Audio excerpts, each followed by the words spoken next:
Let's bring up our head of talent operations and our chief executive officer, Jon Franklin, but our head of talent operations, Cor Hemmers, to answer any questions that you may have for the two of them following, by all accounts, the biggest night in Glory Kickboxing history. And what a night it was, with some surprises and a sold-out crowd and some things some of us have never seen, with fans trying to get into the ring there at the end. Questions for Cor and Jon?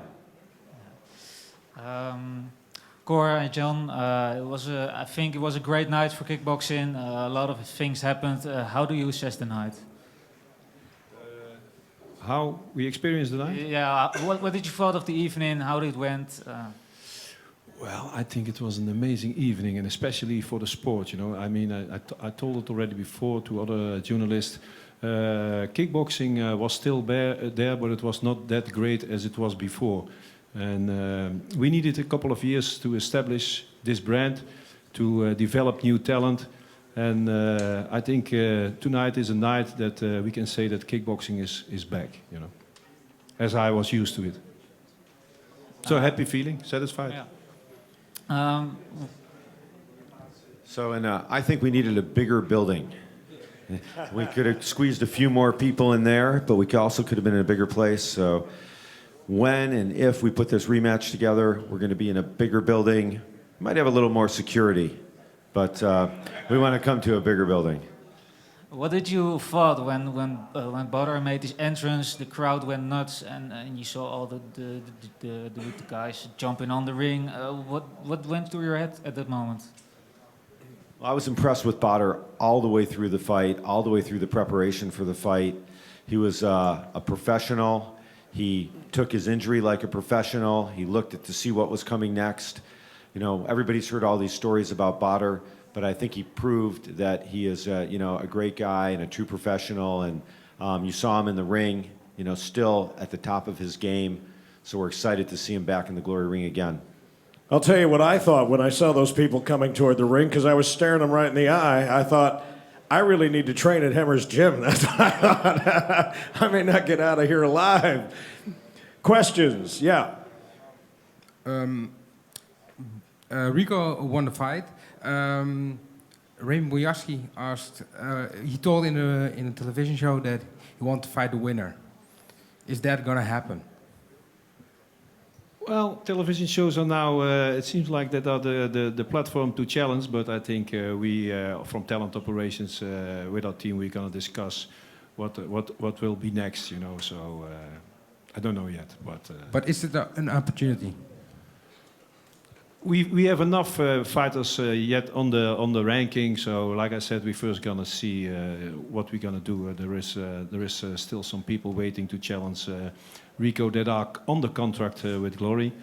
Tonight there was a rematch announced with Badr. We're also gonna look in that opportunity. So Raymond Boyarsky, okay. I heard the rumor, so we also will look into that. But first, there is a lot of other opportunities possible.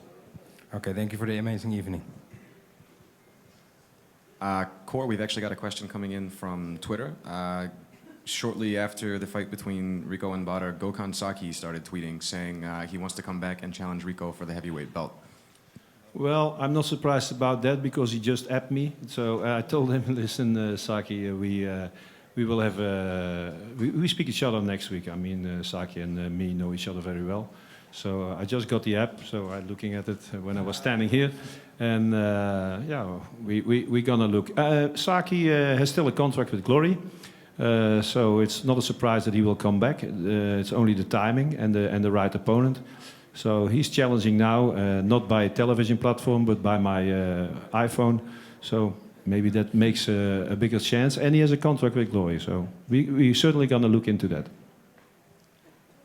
My question's about Rico Verhoeven. Who is left for him to face? You know, everything he's done, people are always looking at the next fight, and then Badr was the guy that was hanging over him. Has he cleaned the division out?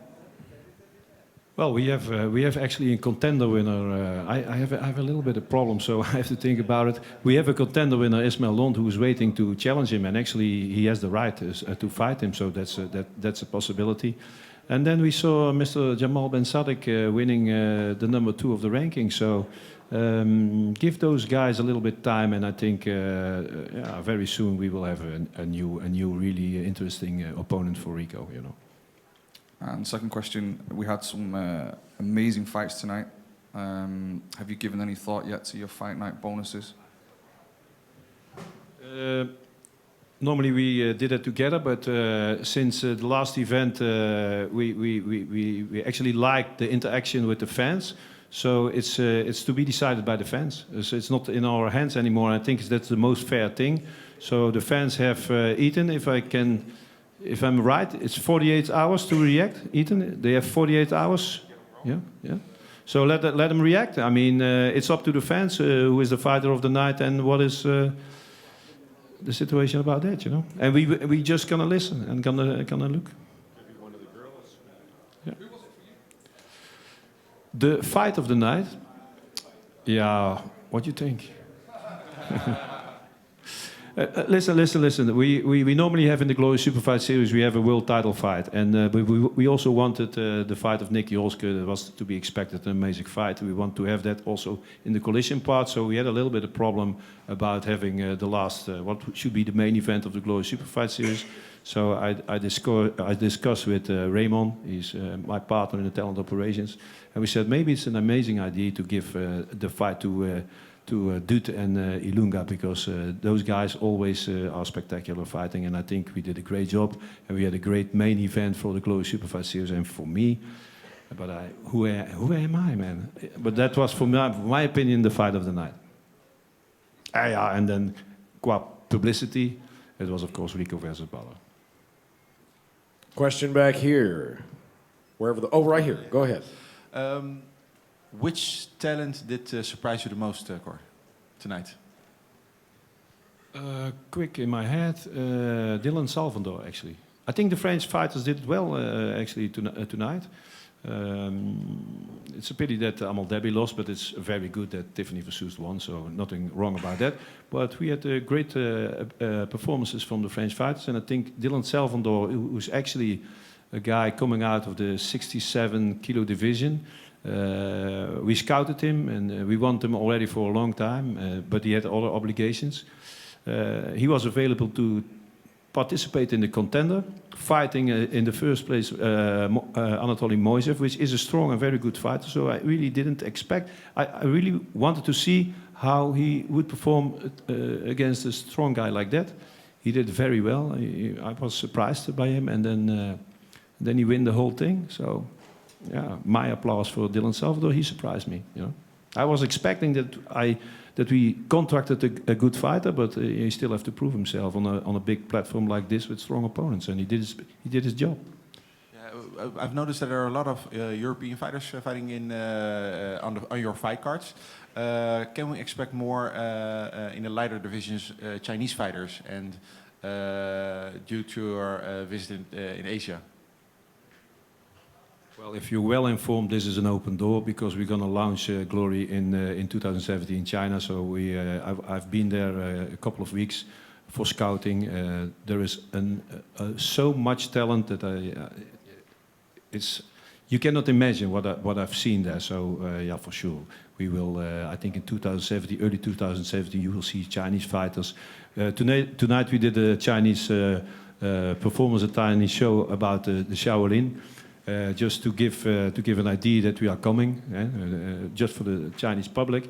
But yeah, you will see Chinese fighters coming up, and it's in the weight divisions like 65 kilo, 70 kilo, 77. They will come. Question for Jon. Marketing-wise, you as a true marketing guy, how did you do a lot for this event? Or was this just sit back, lay back? There's some marketing that is contrived, and there's some marketing that's organic. And I would have to put this one on the organic side. You know, the fight itself, Rico versus Bader, attracted the attention of the world. Bringing women in, you know, after the UFC did that, if you look at what they did to build their brand, we had great women tonight. We had exciting fighters like Nicky Holske. We had a couple of French fighters. So really, to build a global combat league, we had people from all over the world. We've got an American champion. We've got a French champion. So I think the marketing is core, and it's real, and it's organic, and the fight and the league is speaking for itself right now. I've got many apps from friends in Dutch bars and cafes saying that they all were watching this event live from the bar. What were the UFC TV numbers, or do you already have the UFC TV numbers? We don't have the UFC TV numbers yet, but I did get a couple of texts from guys at UFC that said, "Hey, you guys killed it. It was a great night." So we're excited to see where we landed at the end of the day. But it was a great promotion because the event was sold out. So that's a great first step. Fantastic crowd. Second step was we were on free-to-air TV all over the world in many areas, many regions, many countries. And then in all the places where we didn't have free-to-air TV, we filled it in with the UFC, with our partner UFC. So basically this fight was available anywhere in the world where, human communication could reach one another. This fight was available. So, we really spanned the globe, and we're pretty excited about that. So what's the next step? International Space Center? Next step is Mars, and then the universe, and Venus. We're going to, All right, good luck with the that. men are from Mars, the women are from Venus, and we're going to expand to the universe. We have another question here. Hi, Cor. I want thanks for your event and congratulate for your incredible event. I want to know because the Glory is the biggest event in the world in K1, and Chingiz Alasov wins every fight by KO in these years. I want to know why he don't fight to Glory, but I remember the last year, Chingiz Alasov. Huh? Chingiz Alasov. Chingiz Alasov. Chingiz Alasov. Chingiz Alasov. I was in contact with his manager, and we are on speaking terms, let me say that, but he has also other obligations. So there are a number of events that we can organize, and there are a lot of fighters who want to be part of it. So I'm happy to announce that in 2017 we will have 8 more events than we have the last year. So we will go from 10 to 18 events. There will be more possibilities for new fighters, and he's on my list. So I'm in contact with his management. I cannot say if it is yes or no, but I mean we have him in the picture. Cor and Jon, over here. Picking up what Cor said, you said that this event has been a build, culmination of over here, a build, a culmination of so many things in Glory. Rico Verhoeven obviously entering there, but this has been a build and a culmination for so many years for Glory to put on an event this big, this huge. The world was talking about it. Obviously, there is a potential there for the Rico Verhoeven-Badr Hari rematch, but what's the thought process about trying to put on an event as big as this and to top this going forward, because it was just so huge? Well, you can't always get bigger and bigger. So we're getting bigger in some ways. We're going to Los Angeles next. We'll be at LA Live, which bills itself as the entertainment capital of the world. After that, we go to the Sears Center in Chicago. So we're playing big arenas. We're playing entertainment capitals of the world. So we're really building strength to strength for the Glory brand. So this was obviously a huge tentpole event. We plan on many more tentpole events in the future. We're not stopping now. We're moving. We're growing. And as Cor said, we're going from 10 events last year to 18 events this year for 2017. This was the culmination of 2016. And 2017 will be bigger and better. Question for Jon. It's about the UFC relationship. Like, a lot of people know that the UFC has always been just about the UFC. You know, they've never done co-promotions and so on. What is it that made them sit down with Glory Kickboxing and say, we will co-promote this pay-per-view?